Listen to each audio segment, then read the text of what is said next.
నమస్తే సార్. నమస్కారం అండి. లలిత్ గారు ఇతర మతాలని గౌరవిస్తారా? చెప్తున్నా కదండి, 100% గౌరవిస్తా. వాళ్ళు నన్ను ఎంత గౌరవించేవారైతే గౌరవిస్తారో ఓకే. నేను వాళ్ళని అంత గౌరవిస్తా. మరి గౌరవించేవారైతే యేసు ప్రభు లేడని ఉమ్, సిరాజ్ ముస్లిం కి ఉమ్, వక్త అనుకుంటా, ఉమ్, ఆయన గురించి ఎన్నో వీడియోలు, ఉమ్. దీనిపైన ఎలా అఫెండ్ చేసుకుంటారు? అంటే యేసు ప్రభు లేరు అనేది మీ వాదన? వాదన కాదండి, ఓకే నా ఆరోపణ కూడా కాదు అది. ఓకే. నేను నమ్ముతున్న మాట. మీరు నమ్ముతున్నారు, నేను నమ్ముతున్నా. మీరు నమ్ముతున్నది ప్రచారం చేస్తారు. నేను ప్రచారం కూడా చేయట్లా. ఉమ్. నేను యేసుక్రీస్తు లేడు అనేది నా నమ్మకం. నేను యేసుక్రీస్తు లేడనే విషయాన్ని ఎప్పటివరకే నమ్ముతానని కూడా నేను చెప్తున్నా. యేసు ఉన్నాడు అనటానికి ఏవైనా చారిత్రక ఆధారాలు ఏవైనా సరే, యేసుక్రీస్తుకి సంబంధించిన చారిత్రక ఆధారాలు చూపిస్తే నేను నమ్ముతాను అంటున్నా. ఇప్పుడు అనొచ్చు, మరి కృష్ణుడికి రాముడికి సంబంధించి చారిత్రక ఆధారాలు ఉన్నాయా అని చెప్పేసి. కృష్ణుడికి రాముడికి సంబంధించిన చారిత్రక ఆధారాలు సజీవంగా ఉన్నాయి. అవి వీళ్ళు ఒప్పుకున్నా ఒప్పుకోకపోయినా. కానీ వాటిని నిరూపించుకునే స్థితిలో నేను లేను. ఎందుకంటే అమ్మా నా దేవుడిని నమ్మండి, అమ్మా నా దేవుడిని నమ్మితే మీ పాపాలు పోతాయని నా దేవుడు ఫోటోలు పెట్టుకుని, నా దేవుడు పుస్తకాలు పట్టుకుని నేను ఏ కొంపకి ముష్టెత్తుకోవటానికి పోటల్లా.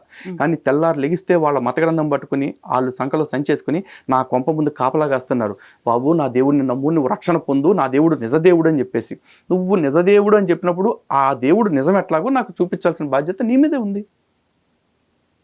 యేసు పుట్టుంటే యేసుకు సంబంధించి ఏదో ఒక ఆధారాలు ఉంటాయి కదండి, అవి చూపించండి. యేసు సమాధి చూపించేసి ఇదిగో ఈ గుహలోనే యేసుని సమాధి చేశారు అని చెప్పేసి చెప్తారు. సరే, ఊళ్ళో వాళ్ళందరినీ మట్టి తీసి పాతేస్తున్నప్పుడు యేసుని మాత్రం గుహలో ఎందుకు పెట్టారు?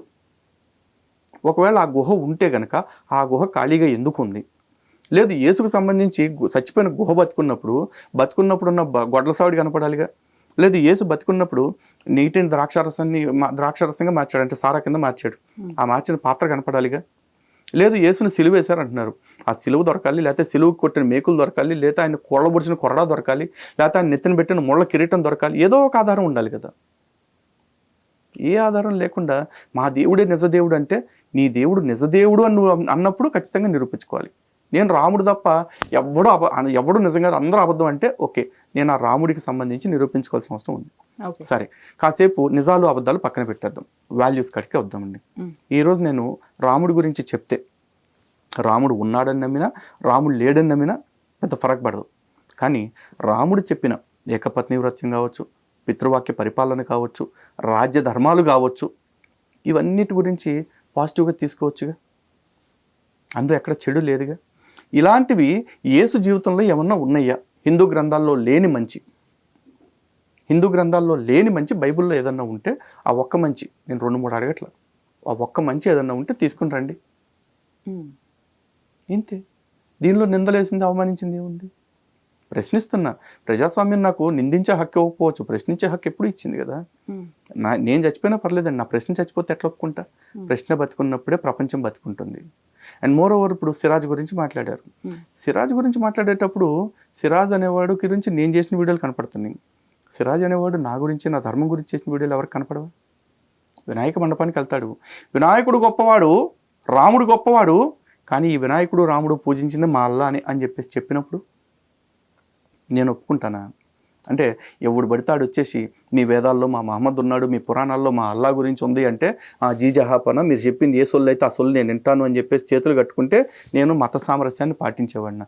ఒకవేళ అలా ఉండటమే మత సామరస్యాన్ని పాటించడం అయితే నా బొచ్చులో మత సామరస్యం నాకు అవసరం లేదు, నేను పాటించను. నాకు నా ధర్మమే గొప్పది. ఎందుకు నా ధర్మం గొప్పది అంటే నేను పాటిస్తున్నాను కాబట్టి కాదండి, నా ధర్మం ప్రపంచం మొత్తం యొక్క క్షేమం కోరింది కాబట్టి నా ధర్మం గొప్పది. అలాంటి ధర్మాన్ని కాపాడుకోవటానికి, ప్రకటించుకోవటానికి, ప్రచారం చేసుకోవటానికి నా ప్రాణం ఉన్నంత వరకు నేను పోరాడటానికి సిద్ధంగా ఉన్నా. ఎందుకంటే నా మతం ఎప్పుడు కూడా సర్తన్సే జుదా అంటూ నీ మతాన్ని దూషించిన వాడి తలకాయ నరికేయమని చెప్పాల. నా మతం ఎప్పుడు కూడా నీ మతం కానోడిని వేరే వాడు పక్కన కనపడితే చంపే, లేకపోతే నీ మతం కానోడిని బలవంతంగా అయినా సరే నీ మతంలోకి లాగే అని దిక్కుమాల మాటలు నాకు చెప్పాల. So I'm very comfortable and very happy నా ధర్మం విషయంలో. హిందువులు దాదాపు మత మార్పుళ్ళు పర్సంటేజ్ ఈ మధ్య కాలంలో చాలా ఎక్కువైంది.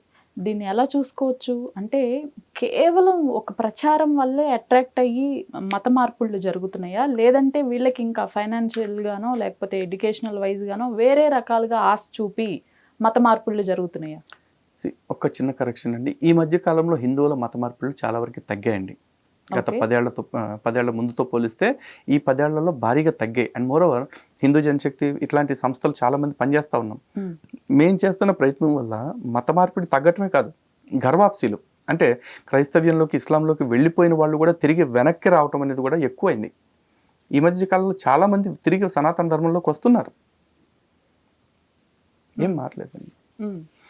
అప్పటి వరకు మత మార్పిడి ఏ విధంగా చేశారు వాళ్ళు అంటే, ఒకటి ఆశ, ప్రలోభ పెట్టడం, 2 భయపెట్టడం, 3 మోసం చేయటం, ఫ్రాడ్, ఫియర్, ఇండ్యూస్మెంట్. ఈ మూడిటి కారణంగానే మత మార్పిడి చేశారు. ఒకటి, నా దేవుడే నిజమైన దేవుడు, మీ దేవుళ్ళందరూ అబద్ధపు దేవుళ్ళు, మీరు సైతాన్లను పూజ చేస్తున్నారు, మీరు రాళ్లను పూజ చేస్తున్నారు అని చెప్పేసి దిక్మాల ప్రచారం చేస్తారు. ఇలా ప్రచారం చేసి ఏ ఒక్క ముండము పెదవ కూడా విగ్రహారాధన ఎందుకు తప్పు అనేది చెప్పలేడు. ఈవెన్ ఆ దిక్కుమాలు ప్రచారం చేస్తున్న ముండమోపుల తాలూకు మత గ్రంథాలు ఏవైతే ఉన్నాయో వాటిల్లో కూడా విగ్రహారాధన చేయటం తప్పు అన్నాడు, కానీ ఎందుకు తప్పు అనేది ఎవ్వడో చెప్పలేదు. సహేతుకమైన రీజన్, ఏదో సొల్లు కారణాలు రాసుకుంటే మనకు సంబంధం లేదు. సహేతుకమైన ఒక్క రీజన్ కూడా ఎవ్వడూ చెప్పలేదండి. ఇక రెండోది మోసం చేయటం. మా దేవుణ్ణి ప్రార్థిస్తే నీకు తలనొప్పి తగ్గిద్ది, కొబ్బరి నూనె రాస్తే కాళ్ళ నొప్పులు తగ్గిపోతాయి, క్యాన్సర్లు తగ్గిపోతాయి అని చెప్పేసి ఏదో ప్రచారాలు చేస్తారు. మన భారతదేశంలో ఇలాంటి మోసాలను అరికట్టడం కోసం 2 చట్టాలు తెచ్చారు ఇప్పుడు. 1954లో drugs and magical remedies act, drugs and cosmetics act అని చెప్పేసి తీసుకొచ్చారు. కానీ విచిత్రం ఏంటంటే ఈ 2 చట్టాలు కూడా ఈ మధ్య కాలంలో బాబా రామ్దేవ్ గారి మీద కేసు పెట్టడానికి పనికొచ్చింది, కానీ ఈ పాస్టర్లు ఎవరైతే కొబ్బరి నూనెలు అమ్ముతారో, కర్చీఫ్లు అమ్ముతారో, మ్యాజికల్ బెలూన్స్ అమ్ముతారో వాళ్ళు ఎవరి మీద పెట్టలే. దర్గాల దగ్గర ఎవడు పడితే ఆడు తాయెత్తులని, తద్దినాలని, బూడిదని చెప్పేసి పంచుతారో వాళ్ళ మీద ఇప్పుడు పెట్టలే. మరి దేశంలో వ్యవస్థలు ఏం నడుస్తున్నాయండి? సో ఈ విధంగా మోసం చేస్తున్నారు. ఇక మూడోది భయపెట్టడం. నా దేవుణ్ణి నమ్మకపోతే నువ్వు నరకానికి పోతావు, నా దేవుణ్ణి నమ్మకపోతే నువ్వు చంపేస్తాం, జిహాదులు చేసేస్తాం అని భయపెట్టి మతం మారుస్తున్నారు. ఇవి కాకుండా ఇంకా లవ్ జిహాదులు, ల్యాండ్ జిహాదులు, పొలిటికల్ జిహాదులు ఇట్లాంటివి చాలా జరుగుతున్నాయి. ఎడ్యుకేషన్ జిహాద్, ఎంప్లాయ్మెంట్ జిహాద్ అన్నీ జరుగుతూ ఉన్నాయండి.